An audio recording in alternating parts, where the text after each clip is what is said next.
Hello, welcome to Deserving India. My name is Saurabh. आज हम discussion करेंगे नासा का एक मिशन है दैट इज़ ग्रेल मिशन, जिसमें मून के फार साइड और नियर साइड के बारे में यहाँ पे डिस्कशन किया गया है कि कौन कौन से वहाँ पे टाइडल डिफॉर्मेशंस हैं, कौन कौन सी वोल्केनिक एक्टिविटीज़ हैं, और उसका जो सरफेस है उसकी क्रस्ट के बारे में भी कुछ एक यहाँ पे न्यू फाइंडिंग्स आई हैं जो कि नासा के लूनार मिशन का ही एक पार्ट है। So Grail mission, topic of discussion. NASA's Grail mission recently unveiled significant differences between the moon's near side and the far side, attributing them to tidal deformation and varied volcanic activity.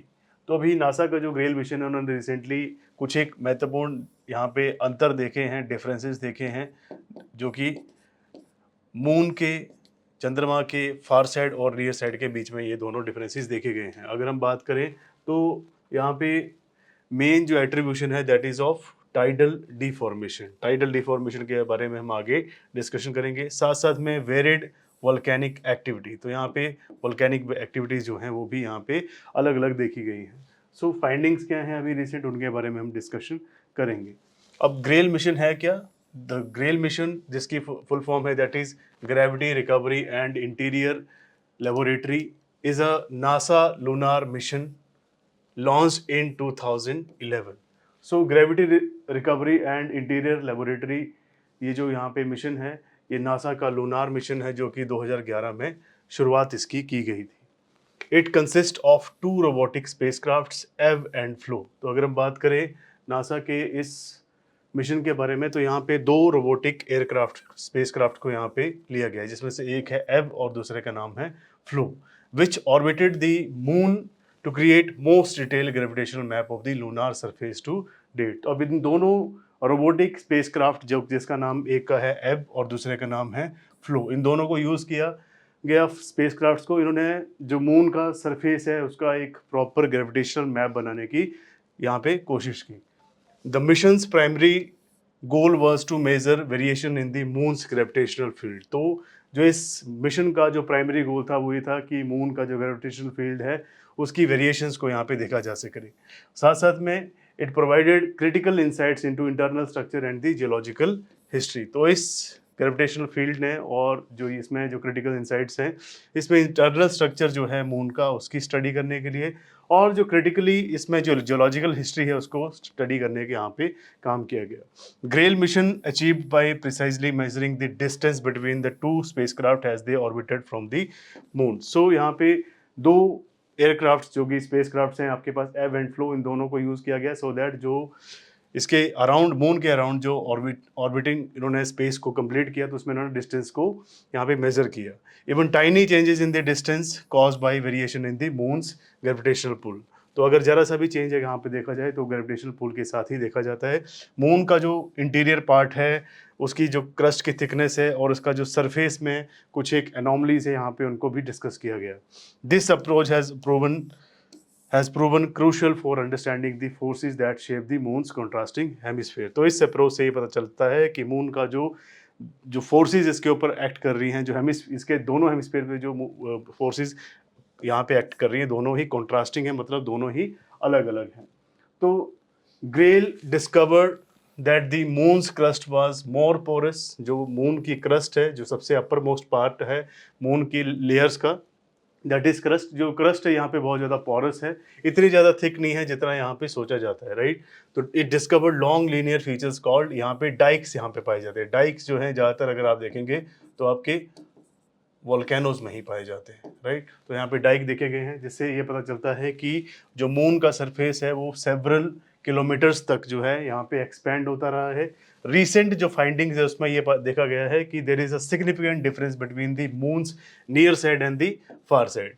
जो moon का near side है और जो फार side है, उन दोनों में there is a difference. यहाँ पे पहला जो डिफरेंस देखा गया है that is due to tidal deformation और the gravitational asymmetry. Gravitational asymmetry का मतलब क्या है कि यहाँ पे जो ग्रेविटेशनल फोर्स हैं वो एक बराबर नहीं है, एक समान यहाँ पे नहीं पाई जाती हैं, तो यहाँ पे सिमेट्री नहीं है। दूसरा, टाइडल डिफॉर्मेशन का मतलब क्या है कि कई जगह पे हाई टाइड्स है, कई जगह पे लो टाइड्स है। तो ग्रेविटेशनल फोर्स जो है मून की और अर्थ के बीच में, उसमें भी काफ़ी डिफॉर्मेशन यहाँ पे देखी गई है। The lunar near flexes slightly more than the far side during its elliptical orbit around the earth. तो इसका जो लूनार का जो नियर साइड है वो ये फ्लिक्स करता है, मतलब ये शो करता है कि जो इसका जो फोर्स है ड्यूरिंग दी इलिप्टिकल ऑर्बिट, जो इलिप्टिकल ऑर्बिट के टाइम पे जो लूनार या फिर मून का जो नियर साइड है वो ज़्यादा नियर है as comparison to the far side और to the with respect to the earth, और इसी को कहते हैं टाइडल डिफॉर्मेशन। मतलब मून का जो नियर साइड है वो पृथ्वी के बहुत नज़दीक है एज कंपेरिजन टू मून का जो फार साइड है, जब ये इलिप्टिकल ऑर्बिट में होता है। This difference in flexibility is primarily driven by earth gravitational force, और ये इसलिए होता है क्योंकि अर्थ की जो ग्रेविटेशनल फोर्स है वो जो मून का नियर साइड है उसको अपनी तरफ ज़्यादा खींचता है, और उसी कारण यहाँ पे इसके ऊपर ग्रेटर इन्फ्लुएंस रहता है हमारे अर्थ की साइड से। नेक्स्ट अगर हम बात करें जो इनमें डिफरेंस है दोनों में, that is due to volcanic activity. Volcanic activity मतलब यहाँ पे ज्वालामुखी विस्फोट हुए और उनका डिस्ट्रीब्यूशन, हीट का डिस्ट्रीब्यूशन यहाँ पे अलग अलग है।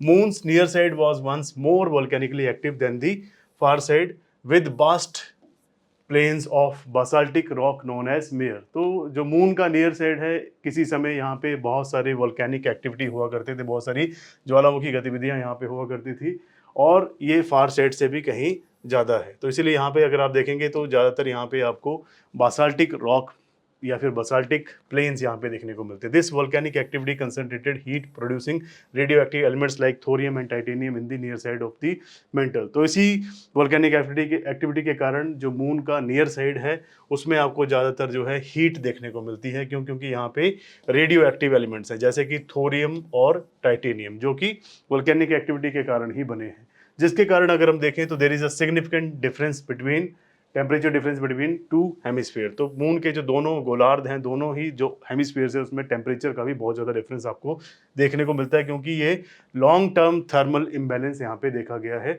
Over the billions of year. अगर हम बात करें क्रिस्टल थिकनेस और सरफेस कंपोजिशन की, मून का जो क्रिस्टल थिकनेस है और सरफेस, तो the near side crust is significantly thinner than the far side crust. तो जो मून के नियर साइड पे जो क्रस्ट पाई जाती है वो ज़्यादातर थिनर है एज कंपेरिजन टू जो मून के फार साइड में क्रस्ट पाई जाती है, allowing magma from the moon's interior to more easily reach the surface in the past, leading to extensive lava flow. तो इसके कारण क्या है, जो ये मैग्मा है ये मून के इंटीरियर से इजीली रीच कर सकता है दूसरे जगहों पे। तो अगर हम बात करें तो ग्रेल मिशन जो है, इसमें हमने देखा कि there are some new advances, new achievements and new findings यहाँ पे हमने देखी, जो कि टाइडल डिफॉर्मेशन के कारण है और दूसरा वोल्केनिक एक्टिविटीज़ के कारण है, जहाँ पे हमने मून के नियर साइड और फार साइड के बारे में यहाँ पे डिस्कशन किया। ऐसी और इन्फॉर्मेटिव वीडियोज़ के लिए साइंस एंड टेक के जितने भी टॉपिक्स हैं उनके लिए आप हमारे साथ जुड़े रहें। Thank you so much.